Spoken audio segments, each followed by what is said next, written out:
Okay, the interior now. So we'll start with the cab. So I'll swivel these seats just to give us a slightly better view. Give me a second. So if we start over here, these buttons at the side, mode is your function for scrolling through on the dash control. The next buttons along are to alter the pitch of the headlights. Obviously if you're fully laden, you've such a big garage, electronically you can change the pitch up or down of the headlights. You've then got your fog lights on your main headlights, and you've got your spot fogs underneath the next buttons. And your A button with the line through it is your eco stop and start. And your fan button above it sends the heating from the engine bay through into the back of the vehicle. These are your controls on your stereo, pretty straightforward for answering your phone or turning up your stereo, changing the channels. Cruise control down this side. All you do with that is flick the cruise control on, and you can cancel and reset it, and set it by going down or up and switching it off. Indicators, wipers. New automatic 9-speed, so you just flick it down into D and it's full automatic, proper automatic this time. Flick it slightly to the left and it gives you the Tiptronic function, tells you that on the dash, which gear you're in then. You've got neutral if you're being towed, obviously reverse or park. The multimedia unit here is dead straightforward.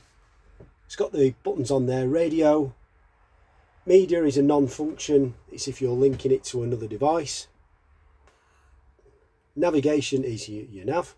Now it is the Fiat navigation system, so just bear with it. It's quite basic in its design. It just takes a bit of getting used to. Phone if you're linking your phone to it, and more is your other features, which are generally settings. Climate on this vehicle, so not just standard air conditioning, you can change the direction, etc., speed of the fan, and alter the temperature yourself. Here you've got Traction Plus, so if you're in a muddy field and you're struggling to get out in the muddy field, all you do is press the traction control button, which is this one right here, and that will just ease off how sensitive the throttle is, and just give you a bit more sort of responsive torque. This next button here assists the hill descent, and it just regulates the braking system. If you're on a long descent that's fully laden, it just tries to help you from it jumping up into the next gear and you carrying too much speed down a steep incline. Hazard lights, central locking button, and the heated window button is just defunct. It's there from when it arcs back to a van. Here you've got a USB plug, which is dead handy, and here you've got your 12 volt cup holder, glove box underneath here, and another storage box at the top. Your cards are in there for your tracker, so one for purses or wallets, just in case, God forbid, something does happen. You've got the numbers in there that you need to call. Reverse camera screen. And here, if we were to start the engine now, if any of those indication lights came on, the one on the right would tell us that we've still got the step down. We can press it and the step goes in. And the one on the left would tell us that the garage doors are open. So again, it would just highlight that to us. So, captain's chairs, these swivel round to meet the lounge. Here you've got more storage across the top. So you've got your map locker in here. These are fantastic cupboards to either side. Here we've got the sky roof. So dead straightforward, just undo the handle, and there can be a bit sort of sticky. Sorry, on yours you've got the additional clips which are new for this year. Just push the buttons in at the side and they open like so. And And if we wind away, we can get the sky roof there to open up for us. There you go. You notice that that's open. And obviously the opposite to close. I'll do that after. More storage along the left hand side. So here you've got your drop down bed. In this locker here is the actual motor that feeds the drop down bed. Now should you have a problem such as you've run all your power down and you're trying to operate off your battery alone and there is insufficient power to operate the bed, this handle here I've just placed on the table is your winding handle. You'll notice it's got a knuckle at the end which moves in all manner of directions, and that knuckle fits into this area down the side and then winds down to either lift or raise or lower the bed. It does take a long time, guys, because the ratio of the motor is quite severe. Obviously it's used to electric power, so it does take a lot of time. Whenever a customer's had to use it, the scenario is generally that they've run out of power.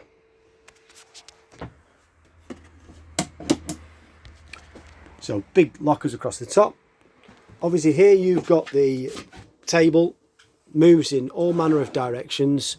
To release the table and slide is that handle there. This one here. At the minute it's in its open position, so the table will move all over the place. To lock it, just lift it up. And this handle here is to let the table go up or down. One side is locked, so I'm pretty sure that's locked. It is. Other side is unlocked, and that will enable the table, to go up and down. Again, you've seen the lock position, so all you do with that is push it all the way down so that it infills with the cushions, and then just move the arm to lock it. And then your cushion that's in the garage will fit into this space here in order to make your bed. Access storage in there for the double floor. Just be careful when this window's open, when travelling. You can get some of the fumes that are escaping out of the vent for the boiler that come back into the window. More power points underneath here. Obviously TV cabinet, open up like so, and to release the TV bracket, this releases it here, enables the TV bracket to slide down so that you can view it from down here, and then locks back up into place. You've had an aerial fitted, so all you need to do really is switch it on. It's just a little rocker switch here that powers it on, and you've got minimum and maximum. Just be careful, sometimes it doesn't really need to be on maximum. You could have a good signal quite close by. By flicking it to maximum, you can often be trying to get a signal from much further away, therefore giving you a weaker signal. When not in use, just switch it off. And obviously when this bed's down, you can use the TV in its current position, but in the lounge it slides down to operate from the lounge. Control panel. So this is your main Laika control panel. When you press the 12 volt, anything that you had on sort of lights wise, when you press it, they go off, 12 volts off. When you press it again, they come back on. Those are the lights to bring them back on. This is the on and off button for the control panel itself. Really quite straightforward. So if we start over to the left, we press this button here, which is a battery. It shows us this is the power in the vehicle battery, gives you the volts. This is the power in the leisure battery, gives you the volts. And a quick bar guide to let you know how they're operating. If we press tanks, it gives us our fresh water tank level in bars and a percentage, and our waste tank in bars and a percentage. Obviously both clearly empty. The 12 volt we've already mentioned. The pumps, if we press this, it'll switch the pump on, which I don't want to do at the minute because I know I've no water in the system. And here is the awning light off and the awning light on. Your auxiliary function, if you keep this, obviously you need to press that in order to activate the power to the rear bed. Also, if you keep this pressed, it takes you to the settings screen. So here you can change your timer, you can change the clock. These are your up and down keys then. So if we just go to system, there's quite a lot of cool features. So we don't need to change the clock or the alarm. But colour, for example, we can change the panel to all manner of different colours, whatever you guys prefer. We'll have it as a nice purple colour just for a change. Brightness again, tones on or off, internal temperature, which it's reading currently, it's quite warm in here. External temperature. We can start setting between volts and amps, but we've set everything for volts for you. And we've no transmitter on here. And yes, we'll save on setting. This little indication at the top tells you that we're plugged into mains. So pretty good control panel really, quite simple to use, and it's nice that it's digital. This is the button here for your drop down bed. So we just press it. Down the bed comes.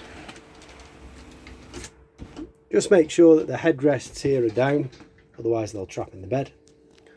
But a really nice big bed. Lights, courtesy lights either side. Again, they're the kind of bendy ones. Just make sure that if they have been used that they're back into the panels, otherwise again they'll catch in the bed. Cargo net straps front and rear, and also this side. And the nets are underneath to stop children and adults from falling out of the bed. Obviously you can watch the TV from the bedroom. And then press the button and up we go. Nice and quick.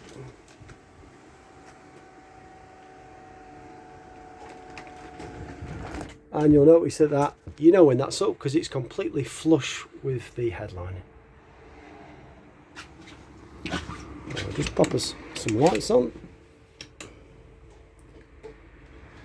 So here we've got the Aldi control panel, and this here is the thermostat for the main living area. So switch the Aldi control panel on, we just press the button, on it comes. Just let it on. So we just had a failure because we've not plugged into anything here, and we're trying to run on gas with no gas. So there we go. So quite straightforward. Here it's all symbol orientated. So here it's saying what temperature do you want the interior in terms of air. So all we would do is we would turn this down. 30 degrees does sound a little excessive, so most people would have that at sort of 21 maybe, 20.5. So that's the air temperature. Then it's saying what do you want to do with the water. So we would turn that up. If we wanted hot water, I'm just going to turn that down for the minute because I know we've no water in the tanks. And then it's kind of clearly saying what would you like to run it on. Now you've got the option here of running between 1 and 3 kilowatts, which is a lot of electric power. By doing so, you just keep pressing them. I'm not going to do that in a minute because I'm going to trip fuses. So most of the time, most people would run at sort of 2 kilowatt. And then the final setting that we've got here is gas. By pressing it, we run on gas, and by switching it off, we don't. Again, I don't want to run on it because we've no gas.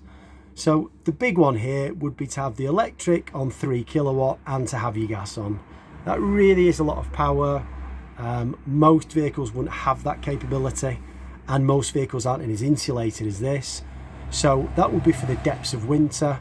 Most of the time I would imagine that you will be on 2 kilowatt only, but you can run it independently just on the gas, or 1 kilowatt independently, 2 kilowatt. Sorry, it's just overheating because we've nothing in the tanks.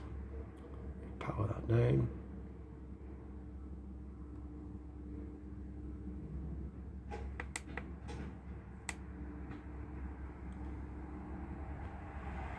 switch that off for you. So you've all the options there in terms of power on the panel. You can run it on 1 kilowatt on its own, 2 kilowatt on its own, 3 kilowatt on its own, or gas on its own, or a combination of any of them. Here you've got the big cupboard above the fridge freezer. So there you've got the microwave that's fitted, keeps it outside. The big fridge freezer. So big sort of domestic size. And here we've got the control panel for it, so we just switch it on. Now, mains, it'll always try and look for mains, but we're running on mains at the minute, and this here is the temperature, which we can turn up or down. You just highlight the different boxes. That will be the lowest setting. Keep pressing it, we get higher and higher. Be careful, they're dead efficient, the fridges. Most of the time you'll have it on 2 to 3 bars, otherwise it will kind of start to freeze your salad and your milk. This here is gas, if you want to operate it on gas. This here is the 12-volt battery, so you're driving for a day or so, you want to operate it on the battery. This is automatic, generally it'll flick to mains if it has that option.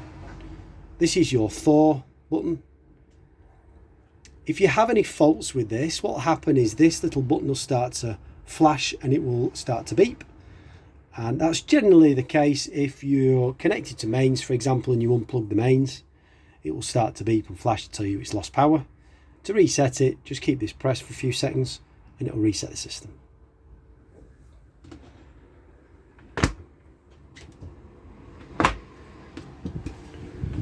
So the sink area, I got the shower point out just to show you, so you can see it's on the trigger and you can see the bayonet fitting, literally just pushes in, turns to lock into place. Sink area on your mixer tap, so when you're draining it down, make sure that your tanks are drained, both fresh and waste, and make sure those taps are open to let some air through into the system. It's a hygienic way of doing it as well. Big cupboard across the top of the kitchen, and that's where your actual aerial feeds through to the roof. So the collar underneath there will loosen off and that pole will slide up, and this little handle here enables you to change the pitch. To be honest, you'll probably not need to do it, guys, because it's firing the signal 360 degrees anyway, and we've put your little instruction sheet on there anyway for you. This is your extractor port for your extractor and lighting rig underneath, obviously unclipped so you can clean the fat catch mesh, and these are your switches for your light and for the extractor, and a power one for you as well. Be careful with the kitchen window. If you've got the kitchen window open, the glass hob lid up, and you've had these burners on, only close this lid if you can literally put your hand on top of the hob and keep it there without any sort of pain, because otherwise if you don't and you shut this glass lid, it will explode. It's exasperated really in the spring and the autumn when the breeze coming from the window, if it's open, cools the back of the glass, and then you potentially shut the glass onto a very warm burner. So just be dead careful with those guys. Really straightforward here. You've got your hobs and they're on the electric ignition, as you can hear firing there. This is your oven, and this is your grill, and you just turn it, press your igniter and off they light. Now because it's brand new, it will smell a bit of burning plastic. It's just the swarf inside the oven burning off. That is your burner at the back for your oven, and this is your burner at the top for your grill. So just be conscious that it is brand new, guys. You'll have to keep the button pressed in for a short period of time, just while the thermocoupling gets warm enough to keep the gas valve open. More storage along the bottom. Grocery cupboard.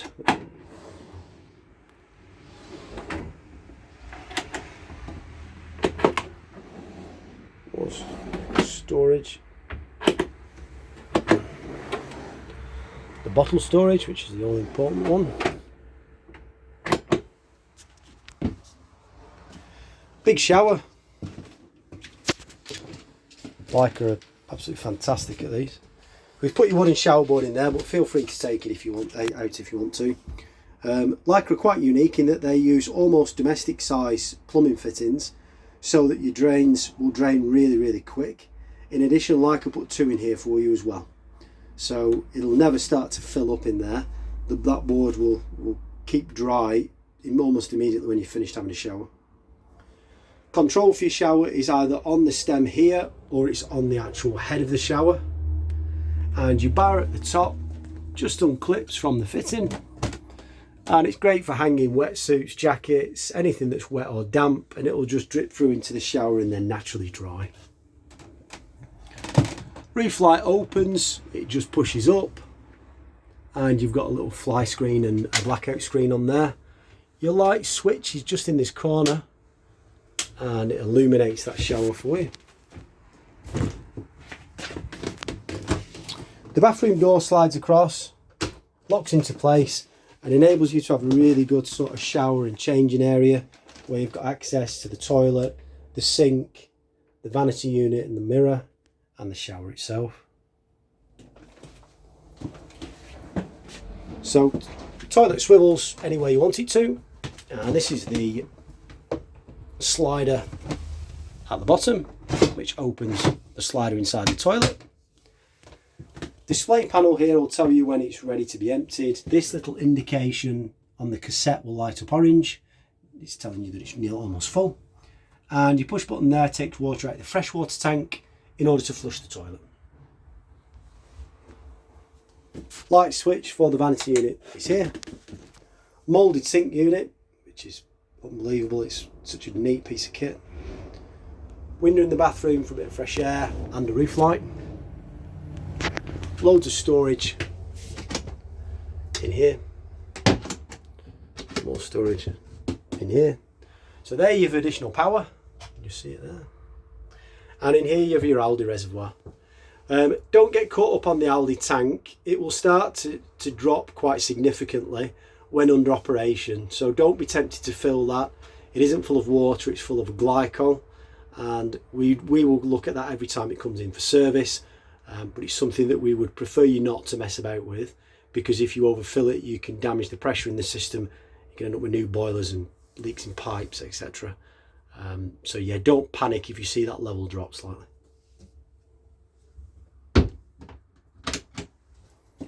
More storage along the bottom. Toilet roll holder. Again, when it's in its drain position, make sure those taps are open, just let some air through. Wardrobe, which is massive. Drawer at the top, LED lights, really nice and deep. Loads of storage on the bottom drawers, so great for all sorts of things. Quite uniquely, you've got access through into the garage, so that hatch obviously gets bigger the further up and down the bed goes. More storage underneath this side step, and again these are your pool lights, so these light up the floor at night, which makes things really nice and easy really. Additional wardrobe to the right and your master fuse, and this lifts up in here, just gives you a bit more storage underneath.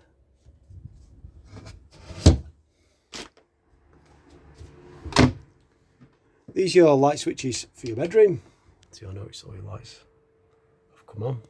Massive hecky roof light at the rear. Ignore that flashing, it's just the LED, picks up on a camera like that. Windows across the side. And this here is your bedroom thermostat.